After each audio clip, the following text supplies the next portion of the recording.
Leitura 182, Salmos, 130 a 135, Projeto 365, 1º de julho de 2023.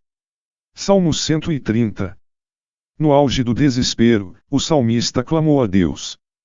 O desespero nos faz sentir isolados e distantes do Senhor, mas é justamente neste momento que mais precisamos dele. O desespero em virtude do pecado não deve causar a autopiedade, levando-nos a pensar mais sobre nós do que em Deus. Deve levar-nos à confissão e à misericórdia, ao perdão e à redenção. Quando subjugados por um problema, a autopiedade só aumentará a falta de esperança, mas clamar a Deus nos fará voltar a atenção para o único que realmente pode ajudar-nos. Manter um registro dos pecados ou guardar rancor é como construir uma parede entre você e outra pessoa, é quase impossível falar abertamente enquanto a parede estiver presente. Deus não mantém um registro dos nossos pecados, quando perdoa, Ele o faz por inteiro, derruba qualquer barreira entre nós e Ele. Tememos a Deus, mas podemos falar com Ele sobre qualquer assunto. Ao orar, perceba que Deus nada tem contra você. As linhas de comunicação estão completamente abertas. Salmo 131. O orgulho resulta de superestimar-nos acima dos outros. Leva à inquietude, porque nos torna insatisfeitos com o que temos e preocupados com o que todas as outras pessoas estão fazendo. Deixa-nos sempre ansiosos por mais atenção e elogios. Em contraste, a humildade coloca os outros em primeiro lugar e nos permite estar contentes com a liderança de Deus em nossa vida. Tal satisfação nos dá segurança, de forma que não temos mais que provar aos outros algo a nosso respeito. Deixe a humildade e a confiança afetarem positivamente a sua perspectiva e lhe darem forças e liberdade para servir a Deus e aos outros. Salmos 132. Este salmo expressa o desejo de Davi de construir o templo. Quando ele se tornou rei, construiu um belo palácio, mas continuou preocupado porque a Arca da Aliança, o símbolo da presença de Deus, permaneceu em uma tenda. Isto perturbou tanto Davi, que ele não pôde dormir até que corrigisse a situação.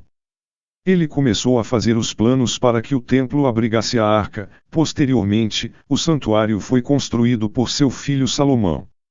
Devemos viver tão próximos a Deus a ponto de ficarmos inquietos até que a sua vontade seja realizada por nosso intermédio. A promessa de que os filhos de Davi se sentariam no trono de Israel para sempre é encontrada em 2 Samuel 7, 8 a 29. Essa promessa tinha duas partes. 1. Os descendentes de Davi governarão perpetuamente Israel desde que seguissem a Deus, e 2. A linhagem real de Davi nunca terminarei. A primeira era condicional. Se os teus filhos guardarem o meu concerto. A segunda, incondicional. Foi cumprida em Jesus Cristo, um descendente de Davi que reina para sempre. A força de Davi seria manifestada em seus descendentes poderosos. Salomão, filho de Davi, foi realmente um rei glorioso, mas esses versículos se referem a outro futuro descendente de Davi, Jesus Cristo, o Messias. O poder, a força e a glória dele durarão para sempre. Salmos 133. Davi declarou que a união é agradável e preciosa. Infelizmente, a união que deveria ser encontrada na igreja nem sempre o é. As pessoas discordam e causam divisões por causa de assuntos sem importância. Alguns sentem prazer em causar tensão, depreciando e desacreditando outros. Mas a união é importante porque 1. Faz da igreja um exemplo para o mundo e ajuda a aproximar as pessoas do Senhor. 2. Ajuda-nos a cooperar conforme a vontade de Deus, antecipando um pouco do gozo que teremos no céu. 3. Renova e revigora o ministério, porque existe menos tensão para extrair a nossa energia. Viver em união não significa que concordaremos em tudo, haverá muitas opiniões, da mesma maneira que existem muitas notas em um acorde musical. Mas devemos concordar em nosso propósito na vida, trabalhar juntos para Deus. A união reflete a nossa concordância de propósitos. Um óleo caro foi usado por Moisés para ungir Arão como o primeiro sumo sacerdote de Israel e para dedicar todos os sacerdotes ao serviço de Deus. A união fraternal, assim como o óleo da unção, indica que somos sinceramente dedicados ao serviço de Deus. O Monte Hermon é a montanha mais alta da Palestina, localizada a nordeste do Mar da Galileia. Salmo 134. Este salmo fala sobre um grupo muito pequeno, os levitas que serviam como vigias no templo.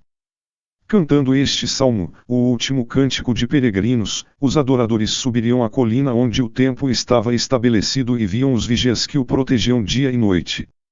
Eles viam o trabalho dos vigias como um ato de louvor a Deus, feito reverente e responsavelmente. Faça do seu trabalho ou da sua responsabilidade na igreja um ato de louvor, realizando-o com reverência a Deus. Honre o Senhor com a qualidade de seu trabalho e pela atitude que você demonstra ao servir. Salmo 135.